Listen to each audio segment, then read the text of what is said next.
ልቀይረዋ ኮንፈርት እንዲሰማኝ ለጌም ምናምን ወይስ እንደዚሁ ልቀጥል? ይዟት ይዞ በረረ ይዞ ጋይስ አትነግሩኝም ነው ልብሴ ልቀይር ወይስ እንደዚህ ልሁን?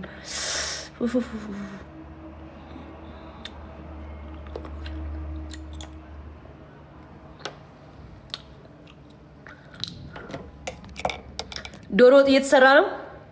አዎ ቀይር የሚለው በዛ ማለት ነው። ከላይ ከመጣው ቀይሬ I love you መጣ ጋይስ። በቃ ትናፍቁኛላችሁ። እስክመጣ ድረስ ጠብቁኝ፣ የትም እንዳትሄዱ ቤተሰብነታችሁን። ቆይ ለአንድዬ ሹፈን ትንሽ ላስተዋውቅላ ማርያምን የኔ ውድ እህት ጋይስ ኦርደር አድርጉ ከአንዬ ቤት። ቆይ አንዬ እናታችሁ በጣም የምወዳት እኮ እሷ ናት። በአንድ ሰዓት ውስጥ ነው ያደረሰችልኝ ማርያምን። እና ሹፈን ስትፈልጉ ከእሷ ማዘዝ እንዳረሱ፣ ከአንዬ ሹፈን ማዘዝ እንዳረሱ። አርሴማን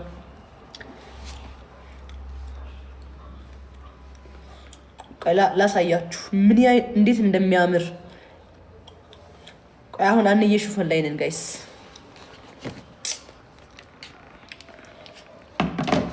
አንዴ ማየት ትችላላችሁ ጋይስ ካላስቸገርኳችሁ። ዲስ ኢዝ አንዬ ሹፈን።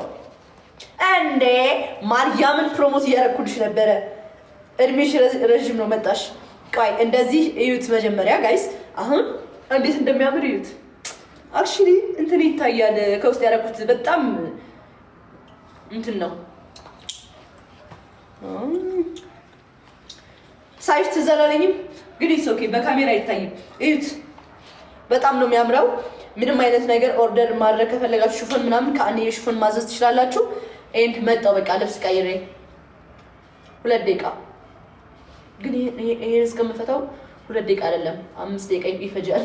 ስለዚህ እዚሁ ልፍታው እንደ አይ ግን ዘፍ መጣው ጋይስ። ሁላችሁም እንዳትወጡ እሺ። የኔ ፍቅር ፍታልኝ።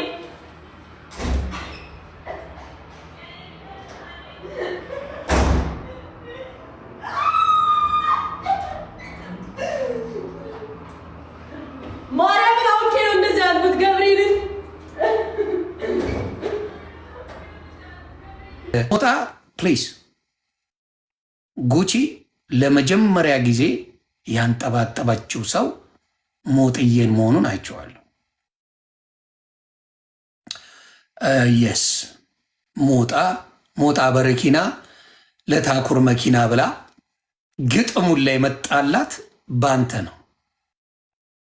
በጣም አርጋ በቃ ቀኑን ሙሉ እየየ ስትል የዋልክባት ለመጀመሪያ ጊዜ በህይወት ያየሁት በጉቺ ነው። እንዲሁም ጉቺ ወዳጅ ነበረች። በምንም እንደተጣላችሁ አላውቅም፣ ፈጣሪ ወቀው። እዚህ ጋር የጉቺን ጥፋት ምንም አላየው። የጉቺን ጥፋት 5 ሳንቲም አላየው። ቤተሰብ ታብታብ አድርጎ አንዴ። ስለዚህ ፈታ እያለን ነው። የጉቺን ጥፋት አላየው። ስለዚህ ጉቺ ምንም አላጠፋችም። ለተራቡት ይረዱ ነው ያለችው። ታኩሬ መጣ፣ ሁሉ ነገር ተዘጋጀ፣ ተስተካከለ። ከዛ ሞጣ በብስጭት ሩዋንዳ አድርገው በእኔ በኩል ነው መሆን ያለበት፣ እኔ ለአማራ የጮኩት እኔም ለዚህ ነው። አማራ እንዳንተ ሸቀኝ በጣም ያናደደኝ በጣም ጉዳይ። እንደውም ጉቺ መጣሽ፣ እንኳንም ደህና መጣሽ። መጀመሪያ ኮመንት ለምን አጠፋሽ? እኔ ጋር አሪፍ ኮመንት ነበረ ስለ ቤታዮ አስተያየት የተሰጠውትን አጥፍተሽዋል። ኮሜንት የተባበሩት አጥፊ ብለውሽ ነው መሰለኝ፣ ቅር ብሏቸው ነው መሰለኝ አጥፊ ብለውሻል። ከዛ ውጭ ግን ጉቺ አጥፍታ አይደለም ከሞጣ ጋር ጸብ ውስጥ የገቡት። ጉቺ አክባሪው ነች።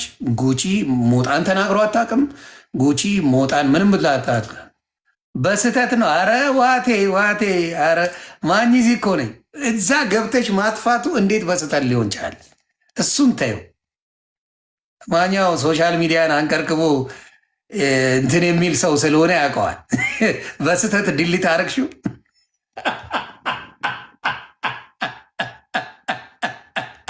ጉቺነት ተይ ተይ ተይ እሱ ያጣ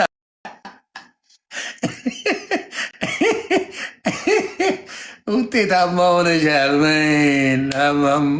በጣም በጣም ተመችቶኛል። ኤኒዌይስ ያ ነገር አይቻለሁ። ሌላው በቀነኒ ጉዳይ እጅግ የተሰማኝ ነገር አለ። ታብታብ ቤተሰብ በቀነኒ ጉዳይ ፈይሳ ለሊሳ ኦሮሞን አይወክልም። አደራ ኦሮሞን ተናገረ ብላችሁ ደግሞ ፖለቲካ እንዳትሰሩ። እኔ ችግር የለብኝም፣ ግን ኦሮሞን አይደለም። ፈይሳ ለሊሳ ስለ ቀነኒ የተናገረው ስለ ቀነኒ ወንድም የተናገረው ገና ትንሽ ነው ብሎ ነው፣ ገና ልጅ ነው ብሎ ነው። ልብ ያለው ወይም ደግሞ እንደኛ የጎረመሰው ወይም ደግሞ በሱ የሚስተካከል ሰው ቢሆን አይናገረውም። እርግጠኛ ሆኜ እናገራለሁ። አይናገረውም። እናቱ ወልደው አይናገርም።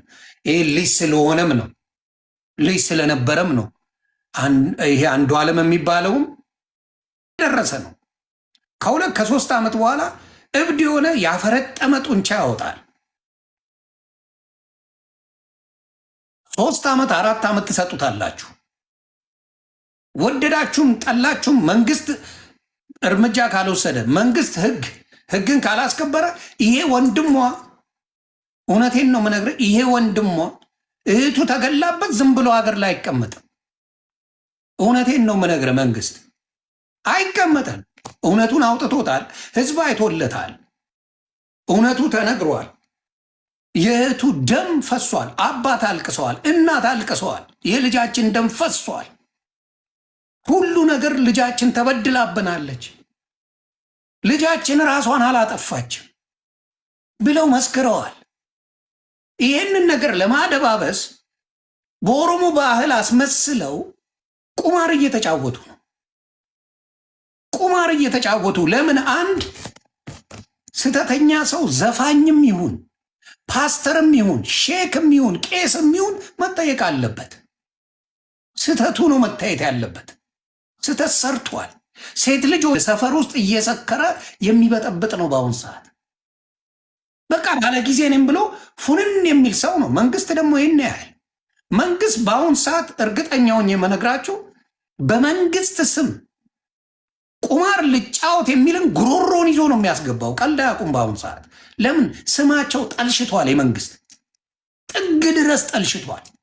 በብልጽግና እየተደበቁ በብልጽግና ውስጥ እየገቡ ቁማር የሚጫወቱትም በአሁን ሰዓት የመረረው ሰዓት ነው። መንግስት ህዝብ እንደጠላው ያውቃል። ግልጽ አድርጌ ነው የምናገረው። ያስጠሉትን ደግሞ እያየ ነው። ስለዚህ እነዚህን ሰዎች መቀጣጫ ነው መንግስት የሚያደርገው። ስለዚህ እንደ ፈይሳ ለሊሳ ያሉትን ሰዎች በደንብ ነው የሚጠይቀው ህግ። ለምን አንዱ ዓለም የወንድሟ ያውቃል ብሎ ተናገረ። ያውቃል ብሎ ከተናገረ ይሄ ወንድም ለኢትዮጵያ ድፍን ኢትዮጵያ ላለቀሰው ኦሮሞ ስለሆነች ሙሉ እናውቃለን። ጉዳዩ ሀገራዊ እንጂ የኦሮሞ ጉዳይ አይደለም።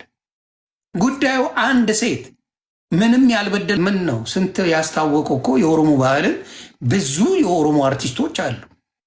አንድ ውርጋጥ የኦሮሞን ባህል አስተዋወቀ ብላችሁ ማፈር ነው ያለባችሁ እንጂ ፕራውድ ልታደርጉ አይገባም። እነ ኦዳ የሚባሉ እህቶቻችን ወጥተው ተናግረዋል። በጎጃም ቋንቋ ተናገርክ፣ ጎጃም ሄዶ ፍትህ አይሰጥህም፣ አባገዳ ነው የሚሰጥ ምናምን። አባገዳማ እውነቱን ተናገሩ እኮ ካሳ የምትቀበሉን ሳያምን ብቻ ለእሱ የተለየ አይደረግለትም። ይህንን ደግሞ በስነ ስርዓት የአባገዳ አባቶች ተናግረዋል። አባትየው ወጥተው ተናግረዋል። እናትየው ወጥታ ተናግራለች። ወንድሟ ወጥቶ ተናግረዋል። እናንተ ግን በጉልበት አስገድዳችሁ ይህንን ነገር ለማድረግ ምን እያደረጋችሁ ነው? በጣም በጣም በጣም በጣም እየገፋችሁ ነው። እነማ ባለ ጊዜ ነን የምትሉ ከመንግስት ጋር ግንኙነት አለን የምትሉ እንዴ መንግስት የንጹሐን ደምን በዚህ ሴት ላይ የደረሰውን ዝም ብሎ ማየት አለበት ብዬ ታስባላችሁ እንዴ? ጭንፋፍናችሁ ማሳለፍ ትክክል ነው ትላላችሁ እንዴ? ቀነኒ እኮ ምንም የሚያደርግ እኔ ስለ ቀነኒ አንድም ቀን ከመሞቷ በፊት የማውቀው ታሪክ አልነበረም። ጌታ ምስክሬ ነው የምላችሁ። አላቅም፣ ምንም ነገር አላቅም። ሶሻል ሚዲያ ላይ እንዲያውም እንደዛ መሆኑን ሳቅ ሰዎች ኢንፎርሜሽን ሰጡ። ይሁን ይሄ ነው እውነታው ብለው እኔ የተናገርኩትን እያንዳንዱ ነገር ወንድሟ ደግሞ ተናገረው። ይህ መረጃው እኔ ነበረኝ፣ አደረሱኝ። ይሁን አንተ ላቅ ነው። ሴት ልጅ አለ ተብዬ ነው። እናት አለ፣ ሚስት አለ፣ እህት አለ። እና እባክህ ይሁን የዚችን ልጅ ካንተ ሌሎቹ ሸፋፍ ነው ሊጨርሱ ወደ ዱባይ ሊሄድ እንደሆነ ቀድሜ ተናግሬ ነበር። ሊፈታ እንደነበር ቀድሜ ተናግሬ ነበር። ፈተውታል።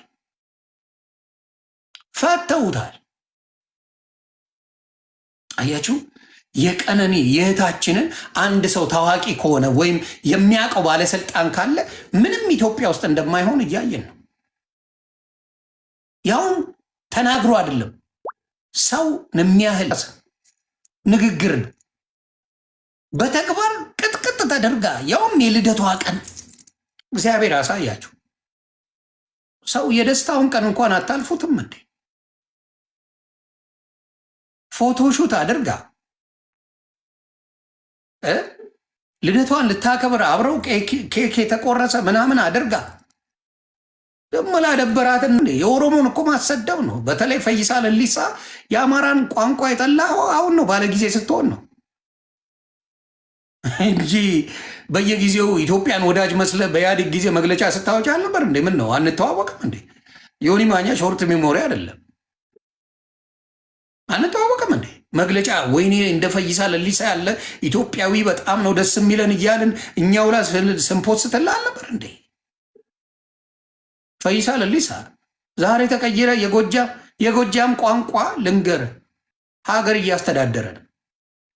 ለሚሳይ ረገ የጎጃም ቋንቋ ኢትዮጵያ የስራ ቋንቋ ሆኖ በልጦ ከሁሉም ሀገር የሚተዳደርበት ስራ የሚሰራበት ቋንቋ ሆኗል። ኖት ኦንሊ ዛት ፊደል ያለው ከዓለም 7 ቋንቋ ብቻ እንደሆነ ታውቃለህ? 7 አልፋቤት ጋር ሉክ ኢት አፕ